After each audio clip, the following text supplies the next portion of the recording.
Welcome to fair media. ఇవాళ మీతో share చేసుకోవాలనుకున్నటువంటి అంశం, ఈ నెల 18వ తేదీ నాడు వరంగల్ ఇస్లామియా కాలేజీలో వక్ఫ్ అమెండ్మెంట్ యాక్ట్కు వ్యతిరేకంగా ఆల్ ఇండియా ముస్లిం పర్సనల్ లా బోర్డ్ అతి భారీ సభను ఏర్పాటు చేయబోతున్నది.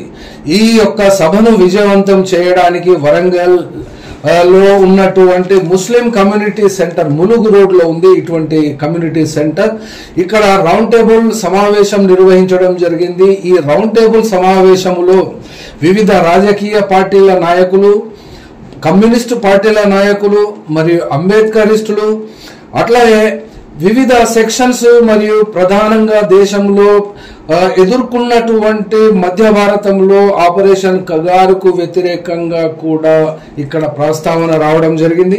అట్లాగే ఈ యొక్క సమావేశానికి అధ్యక్ష వర్గంలో ఉన్నటువంటి ముఖ్యంగా మౌలానా ఫసియుద్దీన్ ఖాస్మీ, ఈయన ఆల్ ఇండియా ముస్లిం పర్సనల్ లా బోర్డు వరంగల్ జిల్లా కన్వీనర్. తర్వాత ఎంఏ మజీద్ వరంగల్ మరియు హనంకొండలో సుపరిచితమైనటువంటి, తనకు ఆరోగ్యం సహకరించకపోయినా కూడా దీర్ఘకాలంగా సభ అయిపోయేంత వరకు కూడా వేచి చూసి ఉండి వెళ్ళడం జరిగింది. అట్లాగే ఏఐఎంఐఎం పార్టీకి చెందినటువంటి వరంగల్ జిల్లా కన్వీనర్ ఎంఏ సుభాన్ పాల్గొన్నారు. అయితే ఈ యొక్క సభ నిర్వహణ కార్యక్రమాన్ని కంప్లీట్ గా మొదటి నుండి చివరి వరకు అత్యంత విజయవంతంగా నిర్వహించినటువంటి వారు మొహమ్మద్ అబ్దుల్ అలీ జుబేర్. ఈయన తన యొక్క పరిచయము ఇండియన్ నేషనలిస్ట్ మూవ్మెంట్ జనరల్ సెక్రటరీగా చేసుకున్నప్పటికీ కూడా ఈ యొక్క జరగబోయేటువంటి వక్ఫ్ వ్యతిరేక బహిరంగ సభకు ఏ రకంగా విజయవంతం చేయాలి అనేటువంటి అంశంపై ఈ యొక్క రౌండ్ టేబుల్ ను కోఆర్డినేట్ చేయడం జరిగింది. Thank you. ఇప్పుడు Panjala Narasimharao lecturer department of journalism కాబట్టి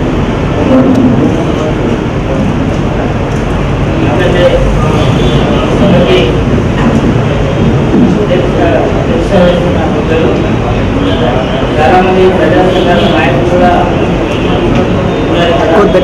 దగ్గర పెట్టుకో.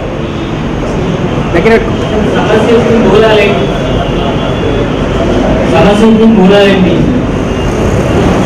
ప్రజా ఉద్యమాలు ఎందుకు వస్తాయి, ఇది ప్రజలు విశ్లేషణ కావాలంటే ఒక మతాన్ని, వ్యక్తిని, సమాజాన్ని అంతా పరిశీలిస్తే ఈ భారతదేశంలో ఉన్న చారిత్రక నేపథ్యాన్ని మతానికి లింక్ చూస్తే వక్ఫ్ బిల్లు రానున్న రోజులలో క్రిస్టియన్లు చాలా మంది మాట్లాడారు. అనుకుంటే క్రిస్టియన్లు, తర్వాత ఆదివాసీలు, ఇట్లాంటి అన్ని అంశాల వ్యవస్థని దెబ్బతీయడం ద్వారా బీజేపీ హిందూ మతతత్వ ఏజెండాని దేశంలో అమలు చేయాలని చూస్తుంది. భవిష్యత్తులో రాజ్యాంగాన్ని కూడా మార్చడానికి ఈసారి కనుక బీజేపీకి పూర్తి స్థాయి అధికారం కేంద్రంలో వచ్చిందే కనుక దాని పరిస్థితి వేరే ఉంది. ఇప్పుడు ఓట్లు, సీట్లు ఈ వీళ్ళు చాలా మంది వ్యతిరేకిస్తున్నారు. ప్రతిపక్షాలు కూడా చూస్తే కనుక ఈ దేశంలో ఉన్న చాలా మంది గొంతుకలను many voices in one wide అని చెప్తున్నారు. అంటే కొన్ని వేల గొంతుకలు, కొన్ని లక్షల గొంతుకలు ఇప్పుడు ఈ బిల్లుని వ్యతిరేకిస్తున్నాయి. చాలా హరిబరిగా ఈ బిల్లును ఆమోదించి దేశంలో లేదు. ఇప్పటిదాకా మీరు మాట్లాడినందుకు చాలా మంది ప్రజా సంఘాల నాయకులు, ఉద్యమ నాయకులు ఉన్నారు. కానీ ఏ సమస్యకి అధ్యయనం అనేది జరగకుండా, అధ్యయనాన్ని లిఖించకుండా, ఒక వేదిక ఏర్పాటు చేయకుండా మన దాకా వస్తే కనుక ఆలోచించలేము అనే ఒక పరిస్థితుల్లో ఈ రోజు నేర్చుకొచ్చారు. నేను 1909 నుంచి చూస్తున్నా ఈ తెలంగాణ రాష్ట్రంలో కానీ, ఉమ్మడి ఆంధ్రప్రదేశ్లో కానీ, లేదు దేశంలో కానీ, బాబ్రీ మసీద్ డిమాలిషన్ అయినా, లేదు మహిళల బిల్లు అయినా, వక్ఫ్ ఆస్తుల బిల్లు అయినా, ఇప్పుడు నిజంగా దేవుడు ఆస్తి మీద చర్చ జరగాలి, దానికి ఆడిట్ ఉండాలి అని అంటున్నారు. సోషల్ ఆడిట్ జరగాల, మహిళలను సౌకర్యం చేయాలా, తమ తొలగి అధికారాన్ని ఇవ్వాలా అని చెప్తున్నారు. ఇలా చాలా మంది మాట్లాడుతూ దేవాలయాల మీద ఈ చట్టం తీసుకొస్తారని 18వ తారీఖు జరిగే సమావేశంలో కంటే ముందు ఒక ర్యాలీ తీశారు. ఈ మధ్య కానీ చిన్నపిల్లలతో పాటు అందరూ ముక్తఖండంగా ఆలోచిస్తున్నారు, వీళ్ళు వ్యతిరేకిస్తున్నారు. వీళ్ళు అంటే ఏ కోణంలో సరే బీజేపీ యొక్క ఎజెండా అంటే బయటికి చెప్పలేకుండా అమలు చేసే కొన్ని ఏజెండాలు ఉన్నాయి. రామమందిరం విషయం ఎక్కడ తీసుకురాకుండానే రామమందిరం పడ్డారు ఈ దేశం. అంటే అంతర్గతంగా ఉన్న ఏజెండాను అమలు పరచడంలో భాగంగానే ఒకప్పుడు బీజేపీ తీవ్రంగా తీసుకొచ్చింది. దీంట్లో నియంత్రణ కానీ లేదంటే గొంతుల నొక్కే కార్యక్రమం బీజేపీ ఇప్పుడు చేస్తుంది ఇప్పటికీ. కాబట్టి భవిష్యత్తు తరాల కనుక మీరు మౌనంగా ఉంటే ప్రజల మౌనం సమాజానికి చాలా అవసరం చేస్తుందంటారు. మీరు మౌనంగా ఉండి అంటే మీకు చాలా మంది ఈసారి మాట్లాడారు, రౌండ్ టేబుల్ మీటింగ్ పెట్టాలా, అసలు అధ్యయనం జరగాలి కదా. ఒక అధ్యయనం మీటింగ్ అంటూ ఉంటే బాగుంటుంది ప్రతి సమస్య. ఇప్పుడు మనం కూర్చున్న ఈ సంస్థ అధ్యయనం కేంద్రంగా ఉంటే బాగుంటుందని నేను అనుకుంటున్నాను. ప్రోస్ అండ్ కాన్సెప్ట్స్ ఉంటాయి, కాన్సిక్వెన్సెస్ ఉంటాయి, అజిటేషన్స్ ఉంటాయి, డిప్రెషన్స్ ఉంటాయి, అప్రెషన్స్ ఉంటాయి.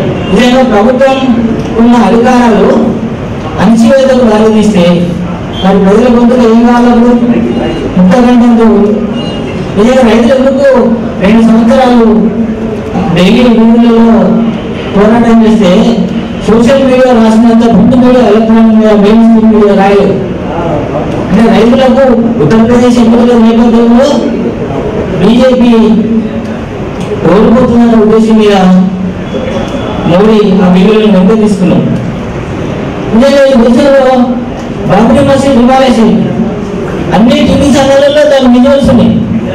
సుప్రీంకోర్టు 20 సంవత్సరాల వరకు ఒక తీర్పు ఇస్తూ ఇది ఈ ముస్లింలు ఎవరో ఉద్దేశపూర్వకంగా కూర్చుకోలేదు ఒక తీర్పు ఇచ్చింది. ఒకసారి చూస్తే నడుస్తున్నారు. లోకల్ సంఘటన జరిగిన 20 సంవత్సరాల తర్వాత సుప్రీంకోర్టు తీర్పు వచ్చింది.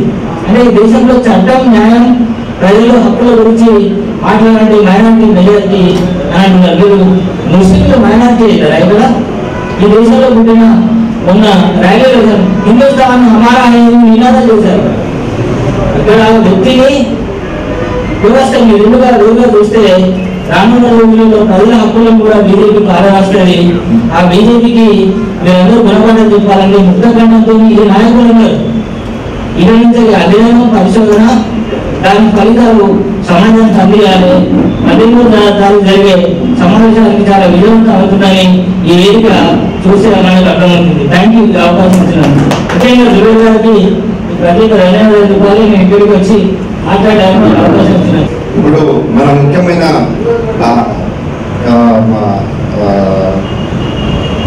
ముస్లిం కమ్యూనిటీ తరఫు నుంచి important person, Muslim unity and development president Abdul Subhan sir and all India Muslim personal law board Allah party member కూడా సార్ ఒక 2 minutes 2 minutes आप आखिर करने की बताओ.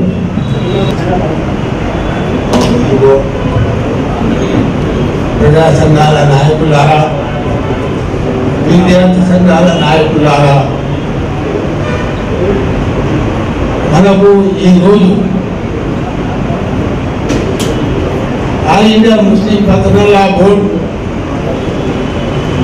ఒక రౌండ్ టేబుల్ సమావేశం మిమ్మల్ని ఆహ్వానించి మా సమస్య ఏంటి అని మీ ముందు పెట్టి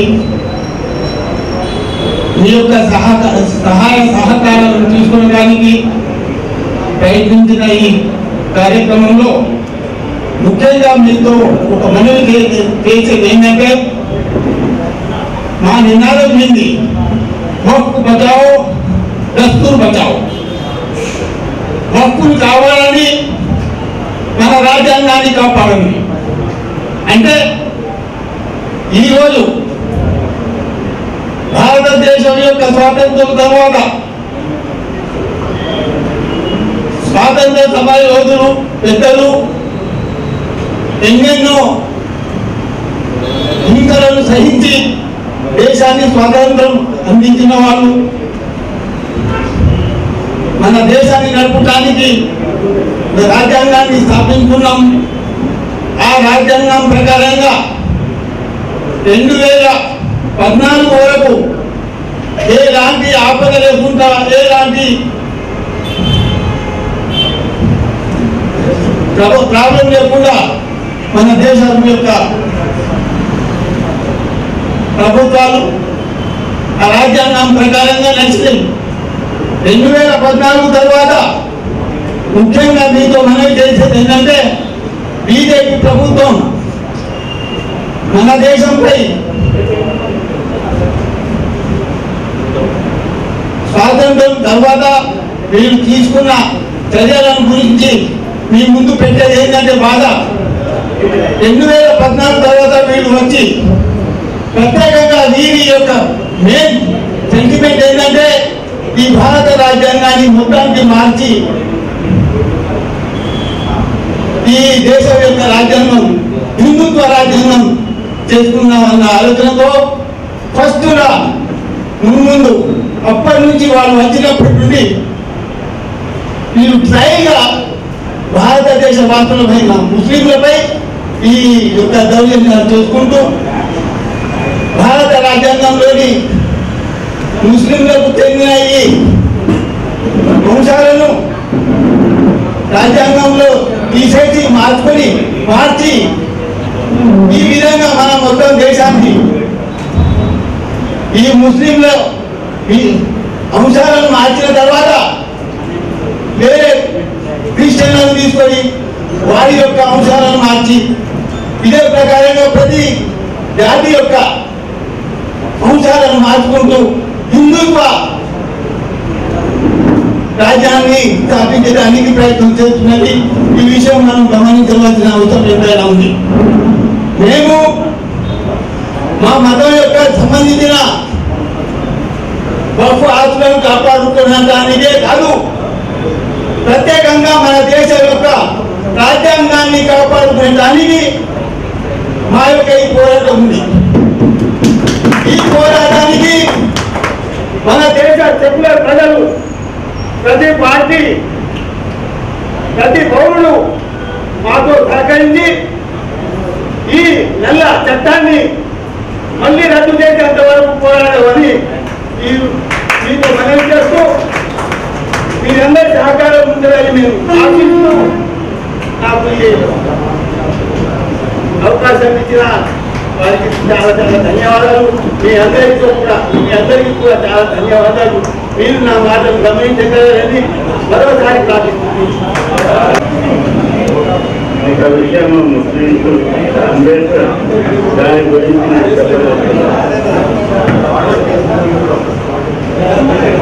హలో ఒక్క నిమిషాన్ని వినండి. మహారాష్ట్రలో అంబేద్కర్ గారికి వ్యతిరేకంగా ఈ రాజకీయాలు రాకుండా చేయడానికి ప్రయత్నం చేశారు, రానియలేదు. అయితే ముస్లింస్ కలకత్తాలో పిలిచి ఆయనకు గెలిపించి ఈ పార్లమెంట్లో రాజ్యసభలో రావడానికి ప్రయత్నం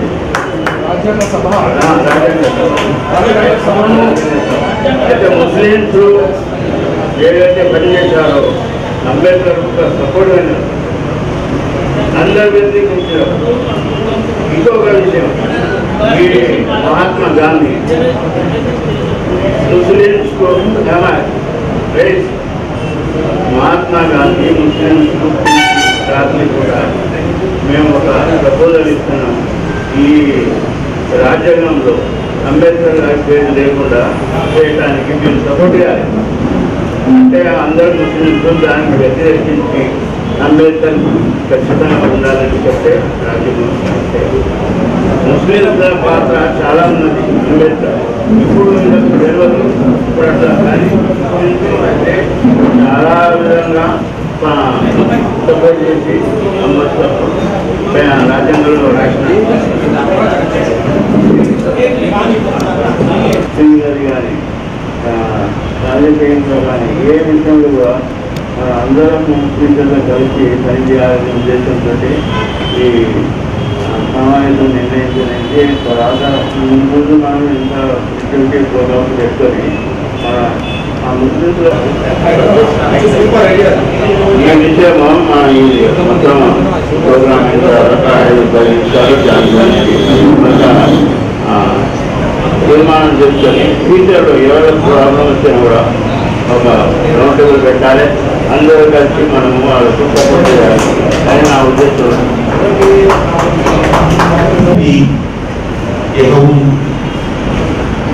सब लोग मिलजुल कर प्यार मोहब्बत के साथ इस भारत की तरक्की के लिए काम करते हैं। हमारे दरमियान कोई मजहब का भेदभाव नहीं होता। तमाम मज़ाहिब कहा था एक मौके पर, मजहब नहीं सिखाता आपस में बैर रखना, इकबाल ने कहा। वो शख्स जो दूसरे के मजहब की इज्जत नहीं करता, वो अपने मजहब की भी इज्जत नहीं करता।